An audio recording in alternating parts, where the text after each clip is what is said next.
La última vez que mi esposa y yo organizamos una venta de garaje fue hace unos 3 años, y la experiencia fue lo suficientemente perturbadora como para quedarse grabada en nuestra memoria. Nunca había considerado compartirla, pero ahora creo que es momento. En esa ocasión nos estábamos preparando para mudarnos a una casa más pequeña un poco alejada de la ciudad y queríamos deshacernos de muchas cosas. No tenía sentido llevarnos objetos que ya no queríamos, o incluso artículos que teníamos años sin ver, además de que ganaríamos algo de dinero extra y esto nos sería de mucha ayuda en ese momento. Nuestro vecindario siempre había sido tranquilo. Todos nos conocían pues llevábamos una vida allí, lo único que podía recordar era que a veces se oía a una pareja discutiendo unas casas más abajo, pero eso era lo más emocionante que sucedía.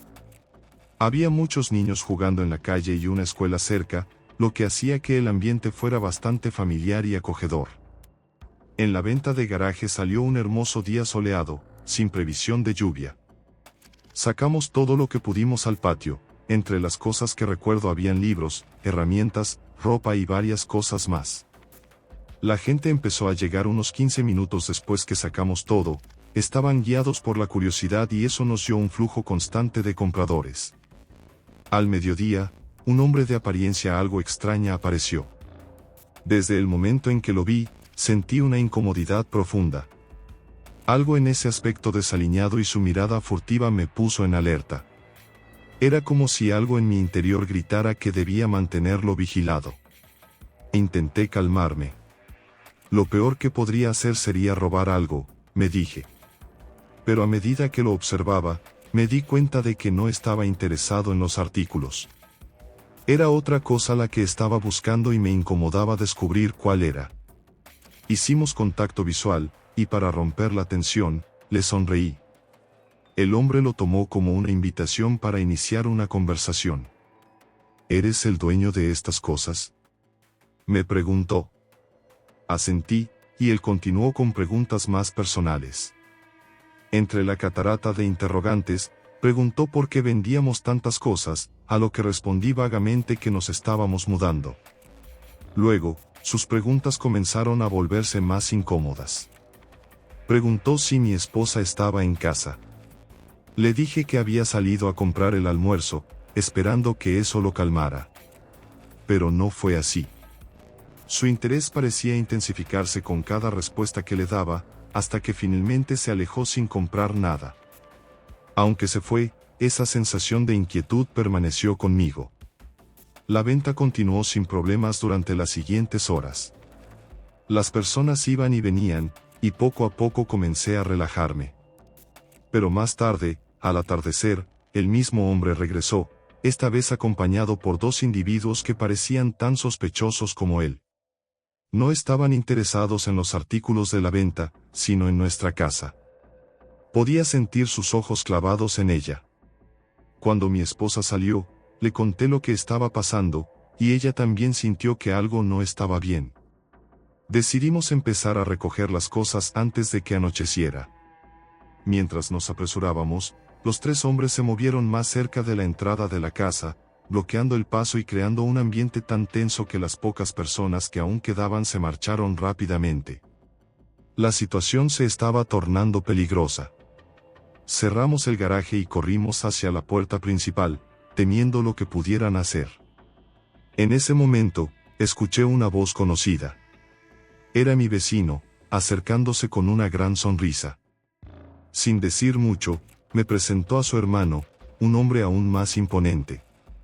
Me susurró si todo estaba bien. Sin necesidad de más palabras, supe que ellos también habían notado la presencia amenazante de esos hombres. El hermano de mi vecino se acercó a los extraños y, en un tono que no daba lugar a dudas, les preguntó si necesitaban algo. Los 3 se miraron entre sí antes de subir al coche y marcharse. Mi alivio fue instantáneo, pero la sensación de peligro persistió. Pensé que todo había terminado, pero esa noche, mientras descansábamos en casa, recibí una notificación de la cámara de seguridad. El mismo coche estaba estacionado frente a nuestra entrada, con las luces apagadas. Lo había visto antes, pero esta vez parecía que el hombre estaba esperando algo. Llamé a la policía, quienes llegaron rápidamente y bloquearon la salida del coche. Después de hablar con el conductor, el oficial se acercó a nosotros y nos explicó que el hombre decía estar perdido y buscando la casa de un amigo. No tenía identificación ni licencia, lo que hizo que la policía se lo llevara. Nunca supimos cuáles eran sus verdaderas intenciones, pero desde ese día, la sensación de que algo mucho más oscuro pasaba por la mente de ese individuo nunca me abandonó. Afortunadamente, nos mudamos poco después, pero las cámaras de seguridad se han convertido en una parte esencial de nuestra vida.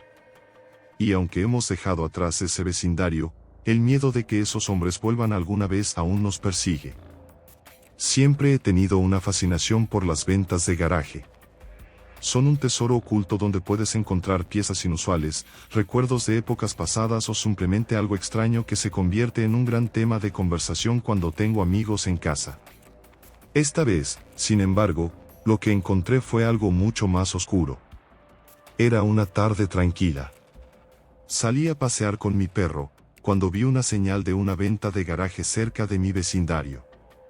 Como siempre llevaba una pequeña riñonera con efectivo por si acaso, decidí seguir las indicaciones. Al llegar, noté que había varias personas ya revisando las mesas llenas de objetos. No tenía expectativas, pero algo me atraía a esa venta en particular, como si me hubiese guiado hasta ahí sin saber por qué. Caminé entre las mesas hasta que me detuve frente a una caja repleta de vinilos. Me encantan los discos de vinilo, no solo por la música, sino por su historia. Mientras revisaba algunos, un hombre mayor, que supuse era el dueño, se me acercó. ¿Te gustan los vinilos?, preguntó con una sonrisa algo siniestra. Asentí y comenzamos a hablar sobre música. Pero, mientras conversábamos, noté que otro hombre, uno que ya estaba revisando los discos antes que yo, nos observaba desde una distancia incómoda. Sentí un ligero escalofrío, pero intenté ignorarlo. El dueño de la venta me ofreció llevarme toda la caja de discos por un precio irrisorio. No podía creer mi suerte, así que accedí. Me entregó una gran bolsa de playa para llevarlos, pero mientras pagaba, ese hombre extraño seguía rondando. Noté cómo apretaba los dientes, con la mandíbula tensándose de una manera que me hizo sentir incómoda, pero no quería parecer paranoica, así que me despedí de Horacio y me alejé. Apenas avancé unos metros, comencé a notar que mi perro, normalmente tranquilo, se ponía nervioso, mirando hacia atrás de manera insistente. Decidí hacerle caso y cuando volteé, mi corazón dio un vuelco. El hombre de la venta de garaje estaba a unos metros de distancia, mirándonos fijamente. Caminaba lento, pero claramente nos seguía. Quizás solo toma el mismo camino, me dije para tranquilizarme. Pero la sensación de peligro era innegable. Decidí ponerlo a prueba. Vivo en un callejón sin salida, pero antes de llegar, tomé un desvío por un pequeño parque que conecta con mi casa. No había razón para que él tomara ese camino, a menos que realmente me estuviera siguiendo. Aceleré el paso y Rocky, siempre atento, comenzó a caminar más rápido también. Al llegar al parque, escuché el crujir de la grava bajo sus pies. Mi corazón latía con fuerza. Sin pensarlo, corrí, guiando a mi mascota por entre las casas hasta llegar a mi patio trasero. Entré por la puerta trasera, cerré con llave y me escondí tras las cortinas. Temblaba. Mi mente intentaba racionalizar lo que había pasado, pero una parte de mí sabía que algo estaba muy mal. Me asomé por las cortinas, y ahí estaba. El hombre parado frente a una de las casas que rodeé en mi escape, mirando fijamente, como si supiera que lo observaba. No podía ver su rostro con claridad, pero la forma en que se mantenía ahí, quieto y observando, era suficiente para helar mi sangre. Decidí llamar a mi novio. Le conté lo sucedido y me insistió en que llamara a la policía, pero, quizás por orgullo o por miedo a hacer una escena innecesaria, decidí no hacerlo. Si vuelve, lo haré, le dije, intentando sonar más segura de lo que me sentía.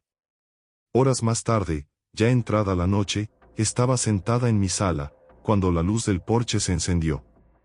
Me sobresalté. Era una luz con sensor de movimiento, y no esperaba a nadie. Unos golpes violentos resonaron en la puerta, tan fuertes que Rocky saltó, ladrando y gruñendo como nunca antes lo había hecho. Alguien empezó a gritarme desde el otro lado, exigiendo que abriera. Reconocí la voz. Era él. El hombre de la venta de garaje. El pánico me consumió. Corrí hacia la puerta trasera, teléfono en mano, mientras mi perro seguía ladrando, su cuerpo tensado como si estuviera listo para atacar. Mientras llamaba a la policía, los golpes continuaban. Golpeaba las ventanas, rodeando la casa, buscando una entrada. Sabía que no podía entrar, pero el solo hecho de que estuviera ahí, fuera de mi casa, dispuesto a todo por unos vinilos. Finalmente, escuché las sirenas. La policía llegó, y mientras hablaba con ellos, les conté todo lo que había pasado. Cuando le preguntaron al hombre por qué estaba allí, dijo algo que me dejó sorprendida. Me acusó de haber robado los discos de la venta de garaje. Mi mente no podía procesarlo. Había pagado por ellos, él mismo me los había ofrecido. No tenía sentido. El hombre estaba obsesionado. La policía, por suerte, lo alejó y me dijeron que si volvía, lo arrestarían por allanamiento. Esa noche, mi novio vino a quedarse conmigo, pero el miedo no se fue. No fue solo la amenaza física lo que me perturbó, sino la locura detrás de la situación. ¿Qué habría pasado si lograba entrar? ¿Todo esto por unos discos de vinilo? Me atormentaba la idea de que alguien pudiera estar tan consumido por algo tan trivial.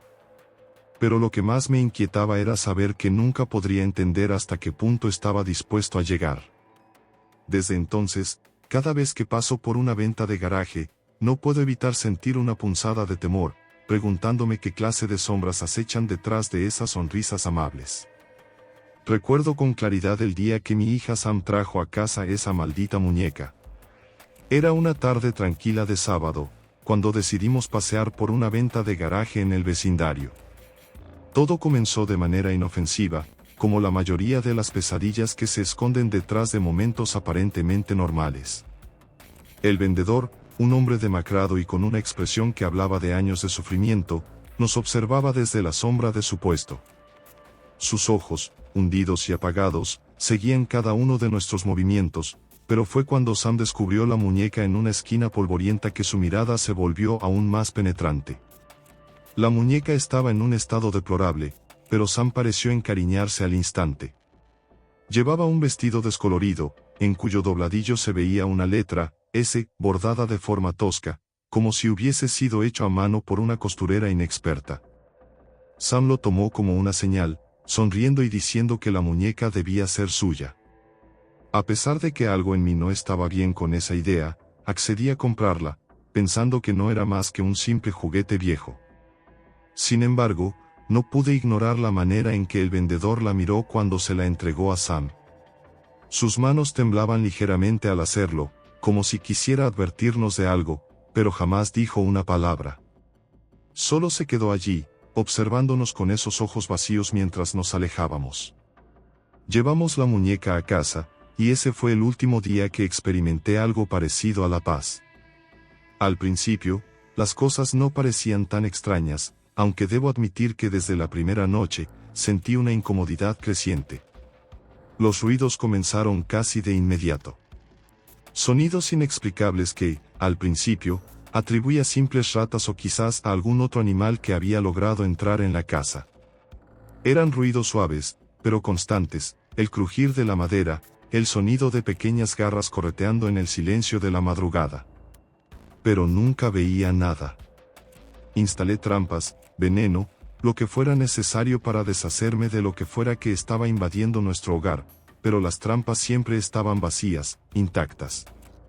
Mientras tanto, Sam se apegaba más y más a la muñeca. Al principio, era solo una niña jugando con su nuevo juguete, pero luego, las cosas comenzaron a volverse raras. Sam, que siempre había sido una niña alegre y extrovertida, empezó a retraerse. Pasaba horas hablando sola en su habitación, aunque no estaba realmente sola. Hablaba con la muñeca. Pero lo peor de todo, lo más perturbador, fue cuando la muñeca le respondía. Al principio pensé que era Sam quien hablaba con otra voz, como los niños hacen a veces cuando juegan. Pero pronto me di cuenta de que no era así. La muñeca respondía, sí, pero su voz era demasiado perfecta, demasiado clara, como si alguien más estuviera hablando a través de ella. Esa voz perpetuamente alegre, como si todo en el mundo estuviera bien, mientras algo oscuro y siniestro se cernía sobre nosotros. Las cosas se volvieron insoportables la noche en que decidí usar trampas de pegamento. Los ruidos en nuestra habitación se hacían cada vez más intensos, más persistentes, y ya no podía ignorarlos. Coloqué una trampa frente a la cama, justo donde escuchaba esos pequeños pasos correr en la oscuridad.